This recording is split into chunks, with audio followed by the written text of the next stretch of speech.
Now with summer coming on, it's a good time to get out and smoke some meat. Today I'm smoking 2 10-pound pork butts. I'm doing the overnight method and I will be cooking this low and slow for 15 hours. Typically I do this during the day, but many times I don't have enough time to give it the nice low and slow that I should. And by not doing that, then it's not always as tender. You can pretty much take any pork butt. Yeah, I know they're not actually a pork butt, but that's what they call them. It's actually the pork shoulder. So you can take any cut, and as long as you do a low and slow, you will get a nice result. Okay, so it's time to put our spice blend together. There's a lot of different recipes you can use, but this is the one I'm going to do.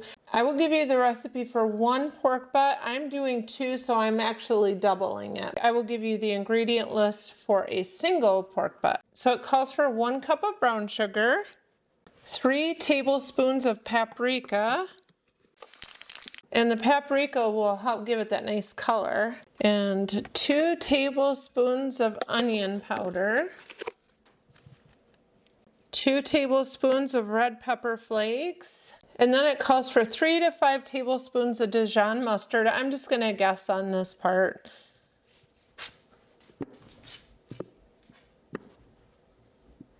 And then it calls for 8 tablespoons of olive oil, which is the same as a 1/2 cup of olive oil.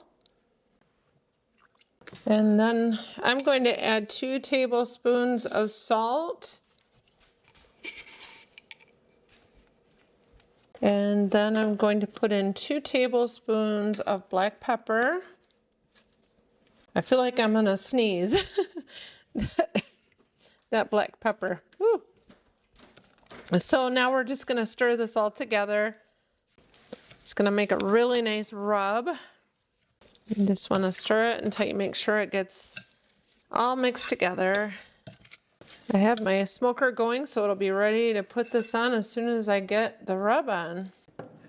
I'm gonna take care of all of these spices and then get my pork butts over here. All right, so I'm gonna pat these dry with paper towel. It just helps the rub to stick a little better. I grabbed my boning knife. A knife like this works really good. You can probably use any, but you want to make sure it's sharp. So you just want to check and make sure nothing is hanging off of the pork, because whatever's sticking out may get burnt. I'm going to do a crisscross cut on this fat so that it'll help the spices get down into the meat. It'll also help that fat to render better.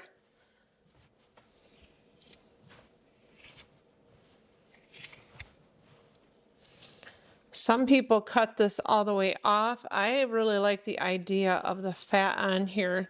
As the fat cooks, it renders, and then the oil from the fat will go down the sides of the meat to help keep it moist. So I'll go ahead and do that on this one as well. You don't have to do this part. Actually, this whole process is quite forgiving. I used to be quite intimidated thinking I'd mess it up, but really, I think the key is just doing it low and slow. I'm gonna check on the rest of this to see, like here, there's some kind of gross looking fat, so I'm gonna cut that off. I think the rest of this is okay. Looks like some stuff hanging off here. I'm gonna cut that off.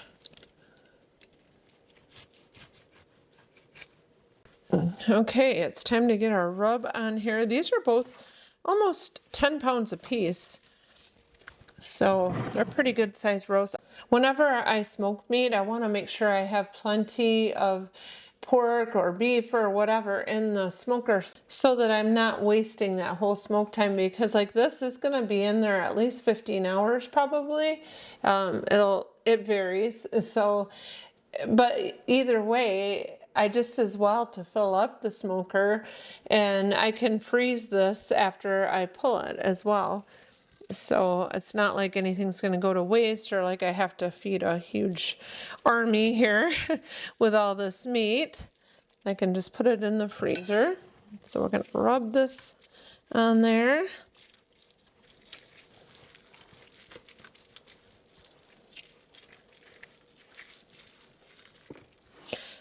Some people will put the mustard or mayonnaise or oil, or they'll just rub their spice directly into the meat. And it all works. You have a little different results with each of them. But this is the way I've always done it, and it always turns out good. But I'm sure there's probably many ways that work out well.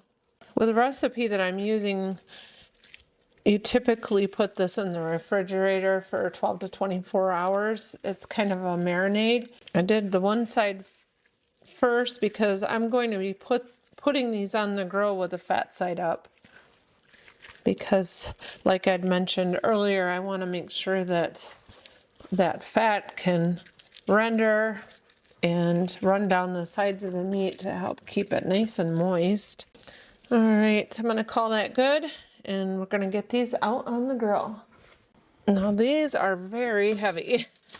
Okay, let's open this grill up. It's already preheated. Typically doing an overnight smoke, you put it at 160, but I'm gonna test it in a little bit and see what the temperature is, because this smoker tends to smoke at a higher heat. But you'll want to check your smoker because every smoker is a little bit different. Even like one end or the other seems to heat different on this pellet stove. So there's things about it that does not work that great. So I'm going to get this lid closed. I'll go wash my hands, and then I'm going to check the pellets and make sure that the hopper's full. The hopper's only about half full, so I'm going to get this filled up because it's got to smoke all night long. Sparky's out here trying to figure out if there's food out here that she can get into.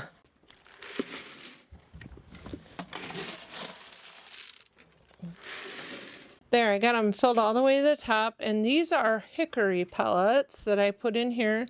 I always love the taste of hickory bacon, so that is one of my standbys, is the hickory pellets. So I'm going to get this closed up. So it is dark already. It's almost 10 o'clock at night, and it's a good time to put this on for the night so it can cook low and slow all night long. I will be checking the temperature after a while just to make sure that the temperature is right before we go to bed.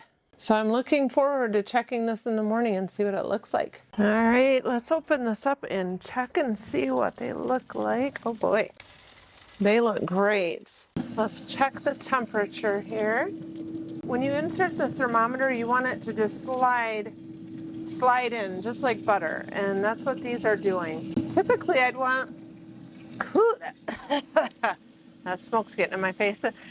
Typically I'd want the internal temperature to get up to around 200 degrees. This is running anywhere from 170 on up to probably 180 something, but I'm gonna pull it. It's been in the smoker for now 15 hours. So I think that the way it feels like it's gonna be nice and tender because this probe is going in. There's just a couple places that it's not going in like butter, but the majority of it is done. So I'm going to go ahead and get these off, and then I'm going to let it rest for about an hour, and then we get to give it a try. I'm going to let these sit here and rest for about an hour. Look at the nice bark that's on this smoked pork. I want to show you how the fat is separating from the roast, and the fat is just rendering down over the side. Just see that just pouring down. And the reason I put it on a sheet pan that has edges is so that any of the juices that get down onto the pan, we can pour in over the meat when we go to freeze it.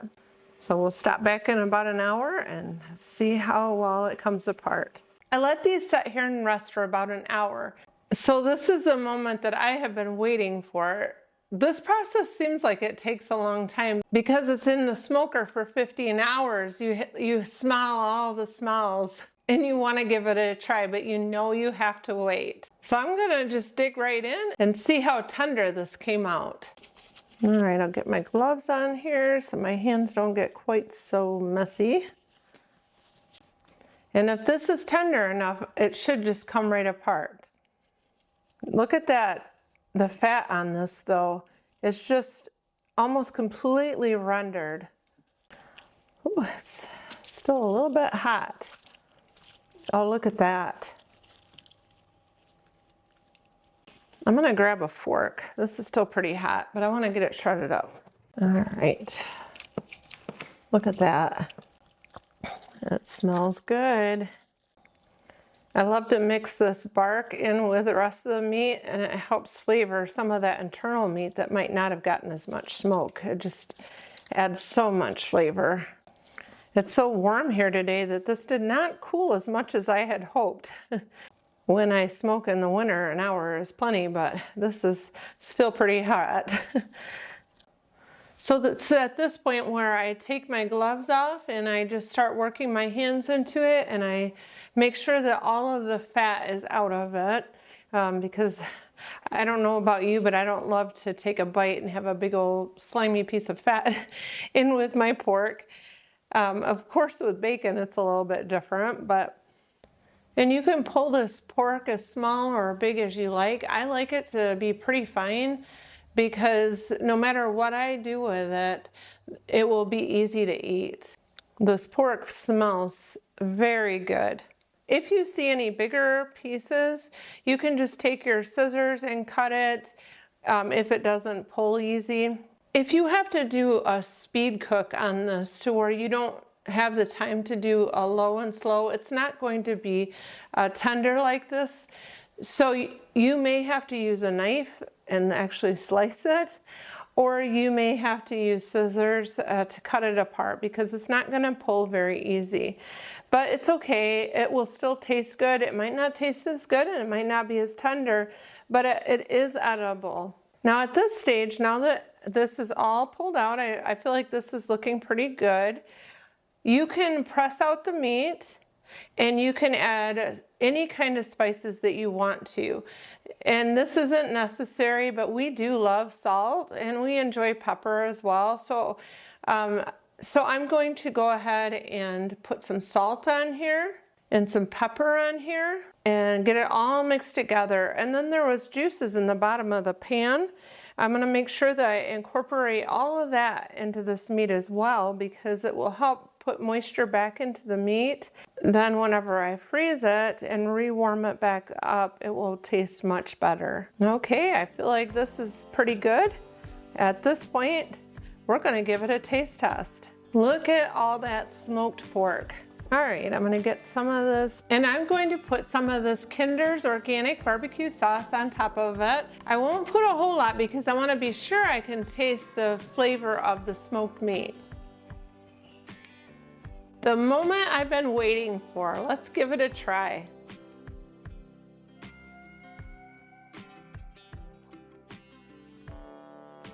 That is really good. You can really taste the smoke flavor. It's nice and tender, it's not tough at all. What is your favorite kind of meat to smoke?